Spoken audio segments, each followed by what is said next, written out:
नमस्कार। कभी कभी शेयर बाजार में कोई सेक्टर इसलिए नहीं गिरता कि उसकी कमाई कम हो गई।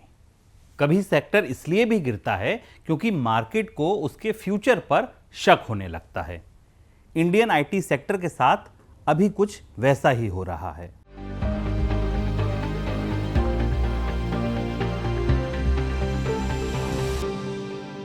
आपने पिछले कुछ दिनों में कुछ हेडलाइंस इस तरह देखी होंगी। टीसीएस गिरा, इन्फोसिस दबा, विप्रो लाल निशान में। निफ्टी आईटी कमजोर हुआ, ब्रोकरेज रिपोर्ट्स में वार्निंग्स आई और हर जगह एक ही शब्द एआई। अब एआई का नाम आते ही दो तरह की बातें शुरू हो जाती हैं। एक कैंप कहता है एआई जॉब्स खा जाएगा, दूसरा कैंप कहता है एआई से नया बिजनेस आएगा। एक इन्वेस्टर कहता है आईटी स्टॉक्स अब सस्ते हो गए हैं, दूसरा इन्वेस्टर कहता है सस्ता दिख तो रहा है, कहीं ये वैल्यू ट्रैप तो नहीं। फ्रेशर सोच रहा है कोडिंग सीखकर जॉब मिलेगी या एआई कोड लिख देगा, और आईटी कंपनी सोच रही हैं कि क्लाइंट अब इंजीनियर खरीदेगा या रिजल्ट्स। यानी बात अब सिर्फ शेयर प्राइस की नहीं है, बात उस सेक्टर की है जिसने भारत के मिडिल क्लास को सपना दिया, कैंपस प्लेसमेंट को घर की खुशी बनाया, TCS, Wipro, Infosys, HCL Tech जैसे नाम को भरोसे का सिंबल बनाया, लाखों इंजीनियर्स को नौकरी दी और स्टॉक मार्केट में लॉन्ग टर्म में इन्वेस्टर्स को वेल्थ दी। लेकिन अब वही सेक्टर नए मोड़ पर खड़ा है। सवाल यह नहीं कि इंडियन आईटी सेक्टर खत्म हो जाएगा या नहीं, सवाल यह है कि इंडियन आईटी सेक्टर की कमाई का मॉडल पुराना रहेगा या अब वो बदल जाएगा। पहले दुनिया भारत से लोग और घंटे खरीदती थी, अब दुनिया पूछ रही है एआई से काम कितने कम लोगों में होगा। यही सवाल आज के क्लियर कट का विषय है। मैं हूं शुभम शंकधार, नमस्कार। आप देख रहे हैं क्लियर कट। आज बात भारत के आईटी सेक्टर की, लेकिन सिर्फ टीसीएस, इन्फोसिस या निफ्टी आईटी की गिरावट की नहीं। आज बात उस बदलाव की है जहां नौकरी, कंपनी का मार्जिन, क्लाइंट का खर्च, ब्रोकरेज रिपोर्ट्स और इन्वेस्टर का पैसा सब एआई के सामने हाथ बांधे खड़े हैं। और इस कहानी को समझने के लिए पहले मिलिए मुदित से। नोएडा में रहने वाले मुदित ने अभी अभी बीटेक पूरा किया है। 4 साल तक उसने यही सुना, कोडिंग सीख लो, कैंपस प्लेसमेंट मिल जाएगा।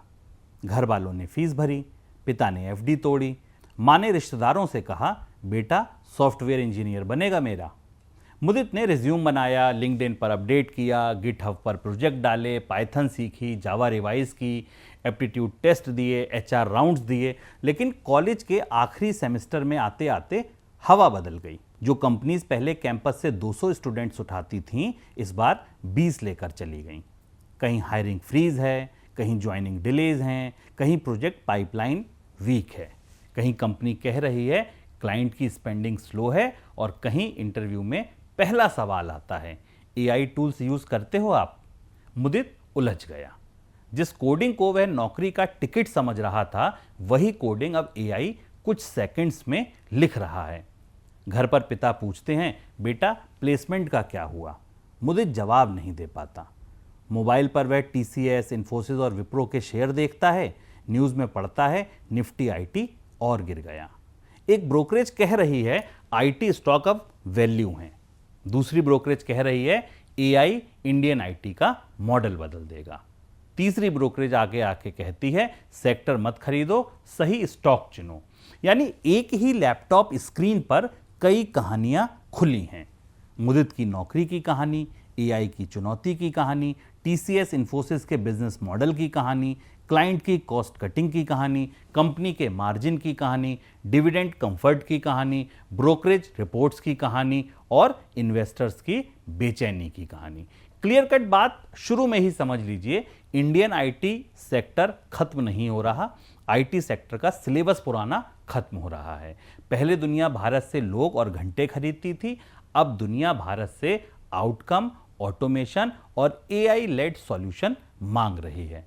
पहले सवाल था कितने इंजीनियर्स दोगे, अब सवाल है एआई से काम कितने कम लोगों में होगा। और इसी सवाल के बीच मुदित की नौकरी, कंपनी का मार्जिन और इन्वेस्टर का पैसा फंसे हुए हैं। बाजार ने आईटी सेक्टर को क्यों सजा दी, अब ये समझिए।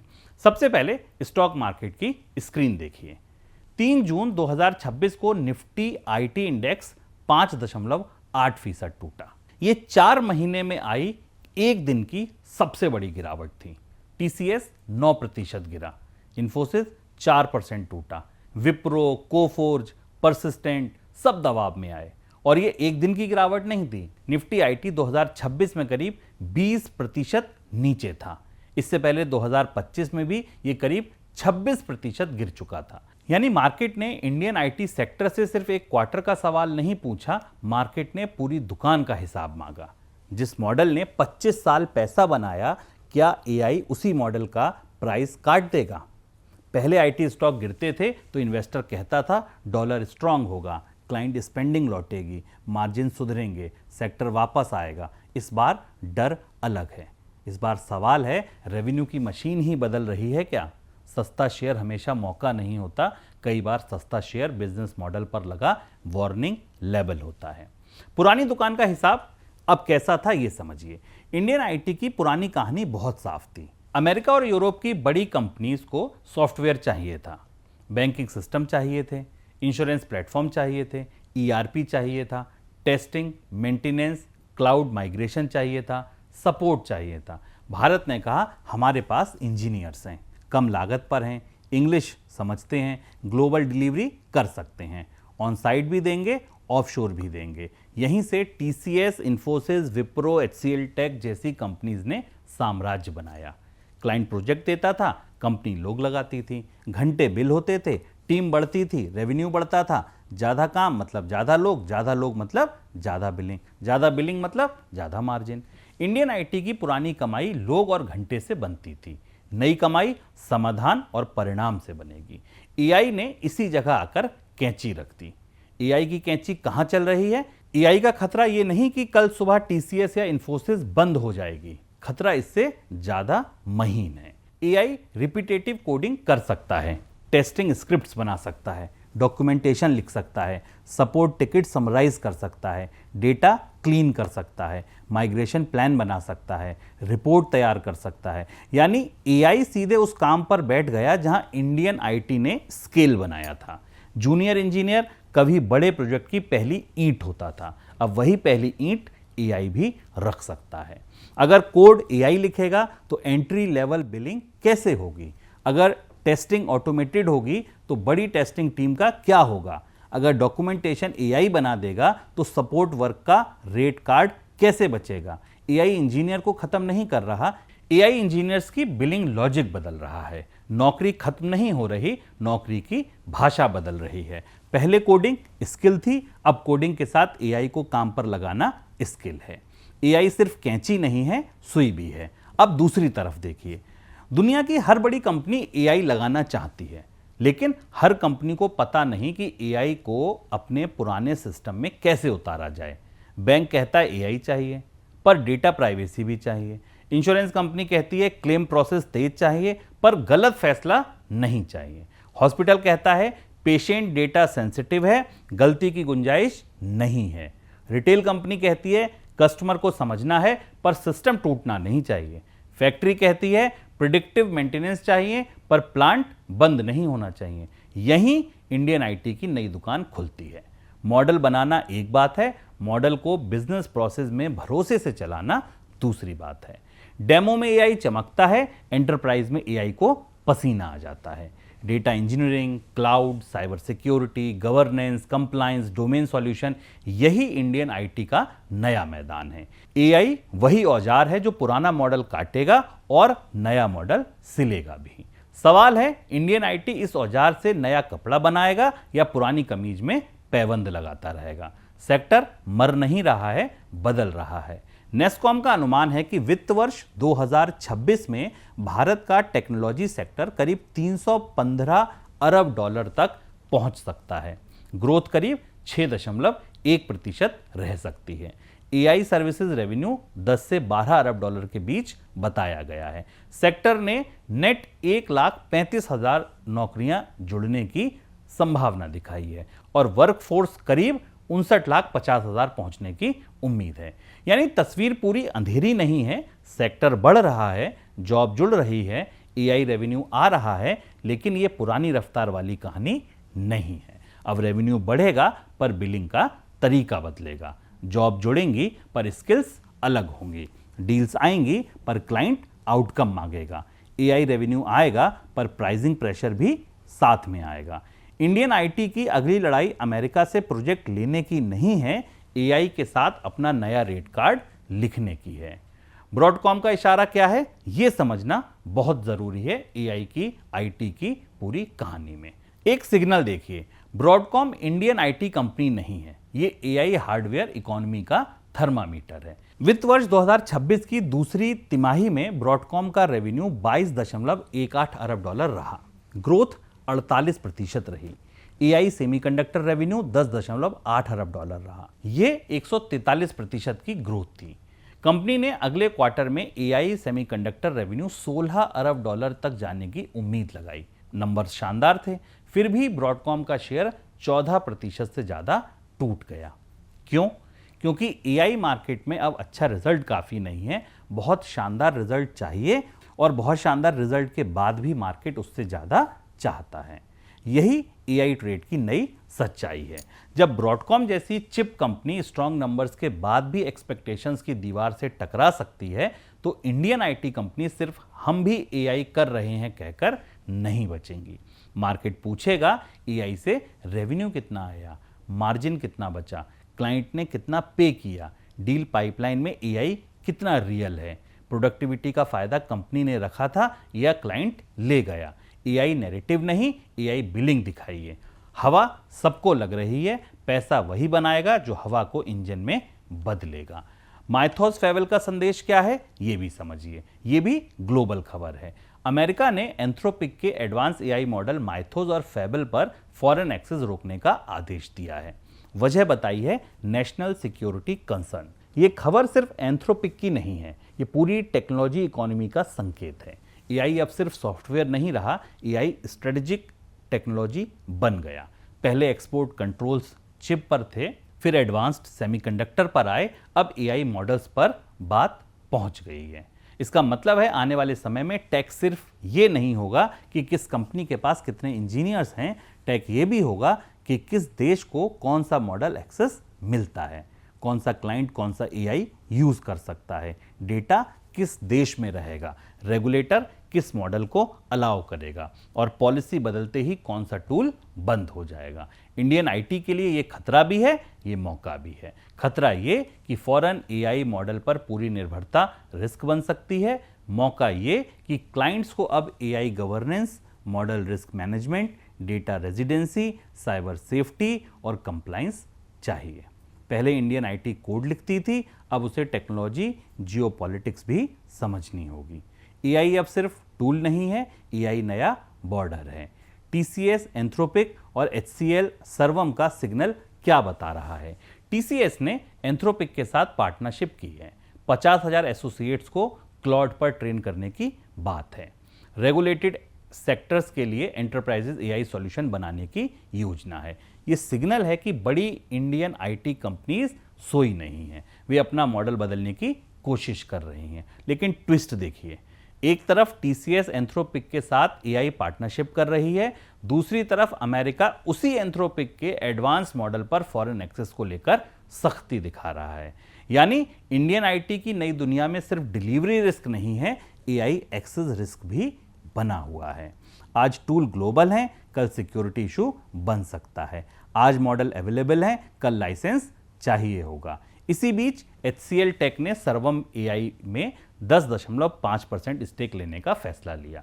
डील करीब 1,427 करोड़ रुपए कैश की बताई गई। सर्वम एआई का वैल्यूएशन करीब 1.5 बिलियन डॉलर बताया गया। ये सिर्फ कॉर्पोरेट इन्वेस्टमेंट नहीं है, ये संकेत है कि इंडियन आईटी अब फॉरेन एआई टूल्स के साथ साथ लोकल एआई कैपेबिलिटी भी देख रहा है।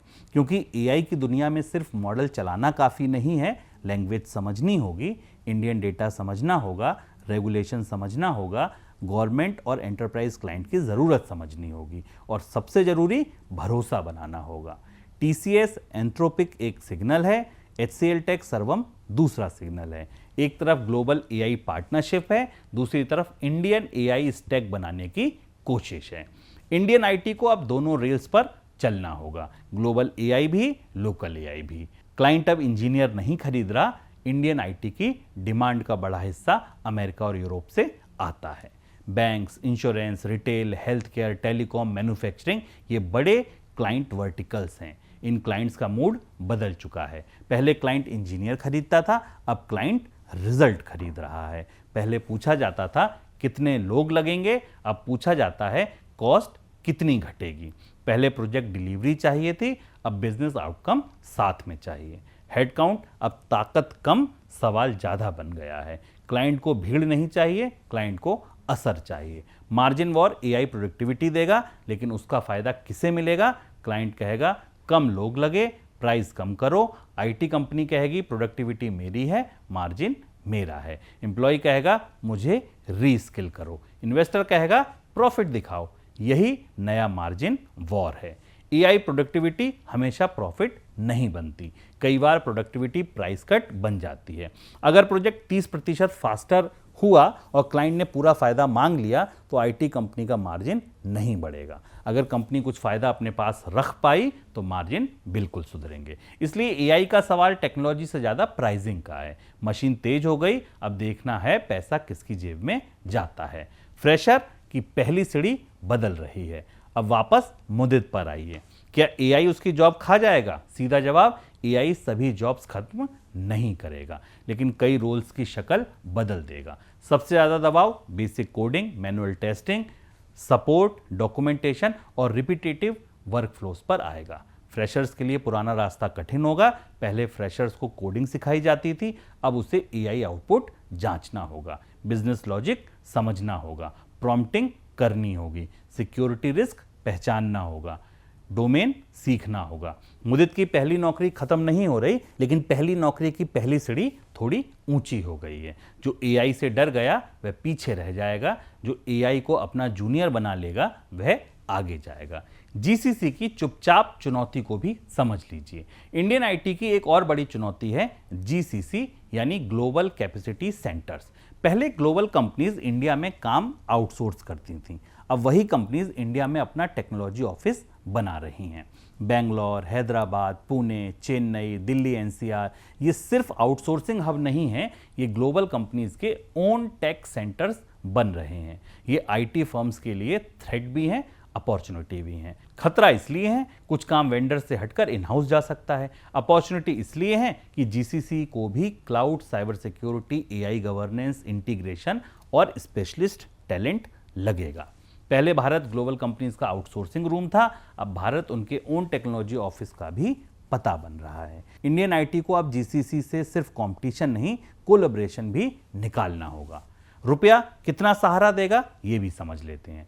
IT एक्सपोर्टर डॉलर में कमाते हैं, रुपया कमजोर हुआ तो रुपी रेवेन्यू को सहारा मिलता है, मार्जिन को भी कुशन मिल सकता है। लेकिन यहाँ याद रखिए, रुपया कमजोर हो तो ट्रांसलेशन बचती है, ट्रांसफॉर्मेशन नहीं। अगर क्लाइंट स्पेंडिंग कमजोर है, प्रोजेक्ट डिले है, प्राइसिंग प्रेशर है, AI बिलिंग को काट रहा है, तो रुपी सिर्फ हिसाब में राहत देगा, बिजनेस मॉडल नहीं बचाएगा। डॉलर बिलिंग रेवेन्यू बचा सकती है, क्लाइंट कॉन्फिडेंस नहीं। अब ब्रोकरेज हाउस इस समय क्या कर रहे हैं, इस माहौल में वो कहां दांव लगा रहे हैं?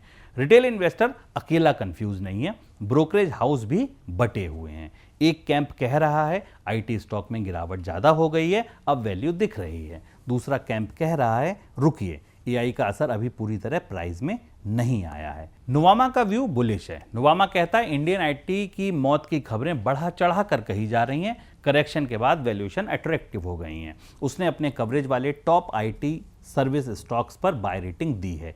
HCL Tech, Wipro, Tech Mahindra और हेक्सावेयर को भी बाय में अपग्रेड किया है। नुवामा की कहानी साफ है, डर ज़्यादा है, डैमेज कम है, वैल्यूएशन अब रीजनेबल है। AI डिस्ट्रप्शन के बावजूद IT सर्विसेज मॉडल खत्म नहीं होगा। लेकिन जेफरीज का व्यू एकदम अलग है। जेफरीज कहता है AI को सिर्फ शॉर्ट टर्म डर मत समझिए, AI IT सर्विसेज का बिजनेस मिक्स बदल सकता है। मैनेज्ड सर्विसेज घट सकती हैं, कंसल्टिंग और इम्प्लीमेंटेशन बढ़ सकते हैं, टैलेंट मॉडल बदल सकता है, ऑपरेटिंग मॉडल बदलना पड़ेगा। इसलिए जेफरीज ने कई आईटी नेम्स पर कॉशियस इंस्टांस लिया है। उसका संदेश साफ है, एआई सिर्फ सेंटीमेंट का इशू नहीं है, एआई स्ट्रक्चर का इशू है। सेंट्रम और नुवामा जैसे हाउसेस का व्यू ज़्यादा सेलेक्टिव है।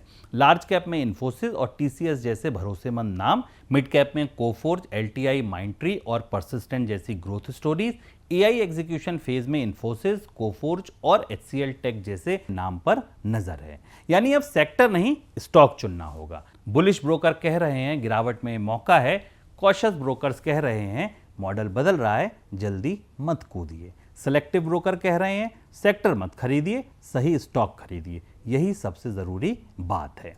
स्टॉक्स को बकेट में समझिए। इन्वेस्टर के लिए आईटी स्टॉक्स को बकेट में समझना बेहतर रहेगा। क्वालिटी एंकर्स कौन है? टीसीएस और इन्फोसिस। बैलेंस शीट मजबूत, क्लाइंट बेस बड़ा, एग्जीक्यूशन हिस्ट्री लंबी, डिविडेंड कंफर्ट, लेकिन ग्रोथ चैलेंज साफ है। एआई, क्लाउड और इंजीनियरिंग प्लेयर्स में HCL Tech, Infosys, LTI, Mindtree, Persistent, Coforge. यहां ग्रोथ की संभावना है, लेकिन वैल्यूएशन और डील कन्वर्जन देखना होगा। टर्न अराउंड बेट्स में टेक महिंद्रा और विप्रो। अगर एग्जीक्यूशन सुधरा, मार्जिन लौटा, क्लाइंट स्पेंडिंग आई तो अपसाइड बन सकता है, लेकिन टर्न अराउंड में पेशेंस चाहिए। नीश स्पेशलिस्ट में cyber security, ERND, health care tech, BFSI tech, data engineering, AI governance और जीसीसी लिंक्ड सर्विसेज आने वाले दौर में प्रीमियम यहीं बन सकता है। लार्ज कैप में आईटी में भरोसा मिलता है, मिड कैप में आईटी में ग्रोथ मिलती है, टर्न अराउंड स्टोरीज में होप दिखती है, लेकिन वैल्यूएशन हर जगह अलग अलग कहानी लिखता है। थीम मजबूत हो सकती है, हर शेयर मजबूत नहीं होता। एआई की लड़ाई में वही कंपनी आगे निकलेगी जिसके पास 3 चीजें होंगी: क्लाइंट का ट्रस्ट, डोमेन की समझ और एआई को बिलिंग में बदलने की ताकत। ब्रोकरेज रिपोर्ट रास्ता दिखाती हैं, मंजिल की गारंटी नहीं देती। डिविडेंड वाली कंफर्ट स्टोरी अब आईटी सेक्टर की एक और तस्वीर देख लीजिए। एक तरफ एआई का डर है, दूसरी तरफ डिविडेंड की बारिश है। यानी मार्केट ग्रोथ को लेकर सवाल पूछ रहा है, लेकिन कंपनियां कैश लौटाकर कह रही हैं बिजनेस अभी भी पैसा बना रहा। वित्त वर्ष 2026 में कई आईटी कंपनीज ने बड़े डिविडेंड्स अनाउंस किए हैं। ओएफएसएस ने 270 रुपए पर शेयर का बड़ा पे आउट दिया। पूरे वित्त वर्ष 2026 पे आउट को देखें तो ओएफएसएस का टोटल डिविडेंड 400 रुपए पर शेयर रहा है। एम्फेसिस ने 62 रुपए पर शेयर, एलटीआई माइंडट्री ने 53 रुपए पर शेयर का फाइनल डिविडेंड दिया है। इंट्रिम भी जोड़ लीजिए तो वित्त वर्ष 2026 में टोटल 75 रुपए पर शेयर का डिविडेंड रहा। टेक महिंद्रा 51 रुपए, टीसीएस 31 रुपए, इन्फोसिस 25 रुपए का फाइनल डिविडेंड अनाउंस किया है। परसिस्टेंट सिस्टम्स ने 18 रुपए पर शेयर फाइनल डिविडेंड दिया है।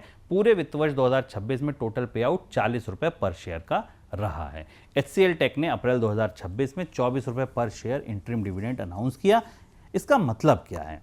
Indian IT companies cash poor नहीं है, इनके पास बैलेंस शीट है, फ्री कैश फ्लो है, शेयर होल्डर्स को लौटाने के लिए पैसा है। यही वजह है कि कुछ इन्वेस्टर्स आईटी स्टॉक्स को सिर्फ ग्रोथ स्टॉक नहीं, डिविडेंड कंफर्ट स्टॉक भी मानते हैं। लेकिन सावधानी जरूरी है। डिविडेंड भरोसा देता है, ग्रोथ नहीं बनाता। कंपनी डिविडेंड दे सकती है, लेकिन अगर रेवेन्यू ग्रोथ रुक गई, क्लाइंट स्पेंडिंग कमजोर है, एआई प्राइसिंग काट रहा है, तो सिर्फ डिविडेंड से वैल्यूएशन नहीं बचेगी। डिविडेंड कुशन है, इंजन नहीं। मार्केट अब सिर्फ डिविडेंड नहीं देखेगा, मार्केट पूछेगा कैश लौटाया ठीक है, लेकिन नया कैश बनेगा कैसे? एआई से रेवेन्यू आएगा कैसे? मार्जिन बचेंगे कैसे? क्लाइंट खर्च बढ़ाएगा कब? पुराने मॉडल ने कैश बनाया, नया मॉडल ग्रोथ बनाएगा या नहीं, ये अभी परीक्षा में है। डिविडेंड चेक अच्छा है, लेकिन फ्यूचर ग्रोथ का चेक अभी क्लियर होना बाकी है। वैल्यू स्टॉक या वैल्यू ट्रैप, अब सबसे जरूरी सवाल यही है। टीसीएस और इन्फोसिस जैसे स्टॉक गिर गए हैं या वे वैल्यू स्टॉक बन गए हैं, या ये अभी वैल्यू का ट्रैप है। वैल्यू स्टॉक वह है जहां मजबूत बिजनेस टेम्पररी डर से सस्ता मिल रहा हो। वैल्यू ट्रैप वो है जहां स्टॉक सस्ता दिखे लेकिन बिजनेस की ग्रोथ परमानेंटली कमजोर हो रही है। अगर एआई सिर्फ नियर टर्म डर है, क्लाइंट स्पेंडिंग लौटती है, एंटरप्राइजेज एआई नए डील्स लाता है और मार्जिन बचते हैं, तो गिरावट मौका हो सकती है। लेकिन अगर एआई बिलिंग रेट्स काट देता है, हेडकाउंट ग्रोथ रुकती है, जीसीसी आउटसोर्सिंग मांग खींच लेते हैं और रेवेन्यू ग्रोथ लो सिंगल डिजिट में फंस जाती है, तो चीप वैल्यूएशन ट्रैप बन सकती है। टीसीएस और इन्फोसिस कमजोर कंपनियां नहीं हैं। सवाल यह है कि मार्केट उन्हें वीक ग्रोथ के भाव पर प्राइस कर रहा है या चेंजिंग मॉडल के डर पर। मजबूत कंपनी भी गलत भाव पर खराब इन्वेस्टमेंट बन सकती है और डर में छोड़ा गया सेक्टर भी वापसी कर सकता है। फैसला इमोशन से नहीं, फ्रेमवर्क से होगा। छोटे निवेशक की चेकलिस्ट अब होनी कैसी चाहिए, ये समझ लेते हैं। अगर आप आईटी स्टॉक देख रहे हैं तो सिर्फ गिरावट मत देखिए, कांस्टेंट करेंसी ग्रोथ देखिए, बीएफएसआई की डिमांड देखिए, नई डील्स देखिए, क्लाइंट की स्पेंडिंग पावर देखिए, मार्जिन का ट्रेंड देखिए, एआई रेवेन्यू कितनी रियल है ये देखिए, हायरिंग और एट्रिशन देखिए, जीसीसी इंपैक्ट समझिए, डिविडेंड कंफर्ट को देखिए, लेकिन उसे ग्रोथ का रिप्लेसमेंट मत मानिए। वैल्यूएशन को ग्रोथ से मिलाइए। मैनेजमेंट कमेंट्री को अगले क्वार्टर के नंबर से चेक कीजिए। सबसे जरूरी, कंपनी एआई बोल रही है या एआई बेच रही है। अगर एआई सिर्फ प्रेजेंटेशन में है तो नैरेटिव है, अगर एआई कॉन्ट्रैक्ट में है, प्राइसिंग में है, मार्जिन में है, रेवेन्यू में है, तब बिजनेस है। मार्केट में सबसे खतरनाक लाइन है, इतना गिर गया है अब क्या और गिरेगा।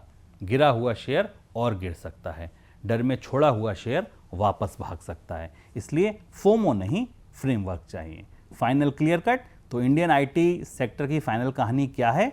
इंडियन आईटी सेक्टर ने भारत को दुनिया के टेक्नोलॉजी मैप पर खड़ा किया।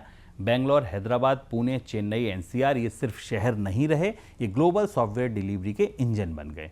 टीसीएस, इन्फोसिस, विप्रो, एचसीएल जैसी कंपनीज ने भारत की इंजीनियरिंग टैलेंट को डॉलर रेवेन्यू में बदला। जॉब आई, मिडिल क्लास बना, कैंपस प्लेसमेंट का सपना बना, स्टॉक मार्केट में ग्रोथ बनी, डिविडेंड से शेयर होल्डर्स को कैश मिला। लेकिन अब वही सेक्टर अपने सबसे बड़े मोड़ पर खड़ा है। एआई पूछ रहा है इतने लोग क्यों, क्लाइंट पूछ रहा है कॉस्ट कितनी घटेगी, इन्वेस्टर पूछ रहा है ग्रोथ कब लौटेगी, फ्रेशर पूछ रहा है जॉब सेफ है या नहीं, ब्रोकरेज पूछ रहा है वैल्यू स्टॉक या वैल्यू ट्रैप। क्लियर कट बात यही है, इंडियन आईटी खत्म नहीं हो रहा, इंडियन आईटी का पुराना सिलेबस खत्म हो रहा है। पहले भारत दुनिया का बैक ऑफिस था, अब उसे दुनिया का एआई इनेबल्ड ब्रेन ऑफिस बनना है। पहले मॉडल था लोग दो घंटे बिल करो, अब मॉडल होगा प्रॉब्लम समझो, एआई लगाओ, आउटकम दो। पहले कोडिंग फैक्ट्री थी, अब एआई फैक्ट्री बननी होगी। जो कंपनी सिर्फ पुराने कॉन्ट्रैक्ट बचाएंगी वे धीमी पड़ जाएंगी, जो कंपनीज एआई को डिलीवरी, प्राइसिंग और क्लाइंट वैल्यू में बदलेंगी वे अगला चैप्टर लिखेंगी। इन्वेस्टर के लिए आखिरी बात साफ है, आईटी स्टॉक गिर गए हैं इसलिए ऑटोमेटिकली सस्ते नहीं हो गए। आईटी सेक्टर दबाव में है इसलिए खत्म भी नहीं हो गया, डिविडेंड है इसलिए कंफर्ट है, लेकिन ग्रोथ नहीं है तो कंफर्ट भी लिमिटेड है। ये वह मोड़ है जहां अच्छे स्टॉक और अच्छे भाव का फर्क समझना होगा। ब्रोकरेज रिपोर्ट्स पढ़िए लेकिन अपनी चेकलिस्ट साथ में रखिए, क्योंकि मार्केट में सबसे बड़ा नुकसान गलत कंपनी से नहीं, अधूरी समझ से होता है। इंडियन आईटी की कहानी खत्म नहीं हुई है, बस पुराना चैप्टर बंद हो रहा है, नया चैप्टर एआई लिख रहा है। मुदित के लिए भी सवाल यही है, इन्वेस्टर के लिए भी, कंपनी के मैनेजमेंट के लिए भी। क्या इंडियन आईटी एआई से डरकर कॉस्ट कटिंग वेंडर बन जाएगा या एआई को अपनाकर ग्लोबल टेक्नोलॉजी पार्टनर बन पाएगा? यही सेक्टर की असली दिशा तय करेगा और यही आज का क्लियर कट। नमस्कार, मैं हूं शुभम शंकधर, आप देख रहे थे क्लियर कट।